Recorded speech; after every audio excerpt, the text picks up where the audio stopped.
म्हणजे मला असं धक्काच बसला की 70 गाड्या यापूर्वी कशासाठी होत्या हे काही मी समजू शकतो. आणि कमी केल्याच्या नंतर त्या 8 वर आणल्या. त्याचा अर्थ या सगळ्याकडं बघण्याचा दृष्टिकोन हा अधिक गांभीर्याचा असला पाहिजे हे याच्यामधून स्पष्ट होतं. कधी अशी स्थिती या देशात झाली नाही असं नव्हतं.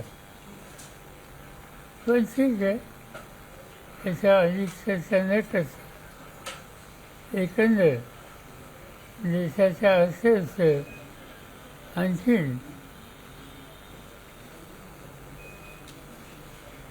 काळजी करावी अशी स्थिती येऊ नये त्यासाठी या ठिकाणी या प्रश्नावर सगळ्यांनी सहकार्य करावं. हे ज्यावेळी मी सांगतो त्यावेळेला मुख्यमंत्री आणि अन्य घटकांनी सुद्धा आपली भाषा ही लोकांनी याच्यात सहभागी व्हावं यासाठी पोषक असले पाहिजे. मी महाराष्ट्राच्या मुख्यमंत्र्यांचं काल आणि आज स्टेटमेंट पाहिलं.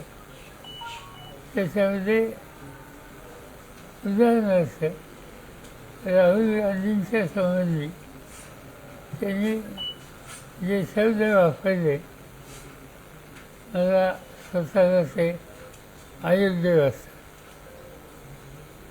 राहुल गांधी हे विरोधी पक्ष नेते आणि तेही संसदेत.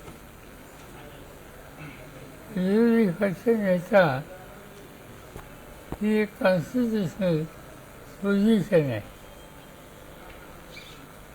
हे फळ आहे आणि ते लोकसभेचं आहे. आणि त्यामुळे सिंगल सवालाची भाषा या पदावर असलेल्या व्यक्तीच्या संबंधी टाळली तर आपली स्टेटमेंट लोक अधिक गांभीर्याने घेतात आणि ते घ्यावी अशी अपेक्षा आहे. या संदर्भात आणखी मला काही बोलायचं नाही. या बाबतीत तुम्हाला काही विचारायचं असेल तर जरूर विचारू. रुपया तो आपला जो आहे तो खाली येतोय सतत जो आहे तर आणि एकूण जागतिक परिस्थिती युद्ध जे आहे ते अजून सुरू आहे तर हेही कारण आहे असंही सरकारकडून सांगितलं जातं. असं आहे, रुपया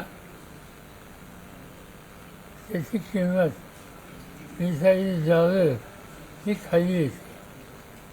ती काय येते त्याचा विचार करायला पाहिजे.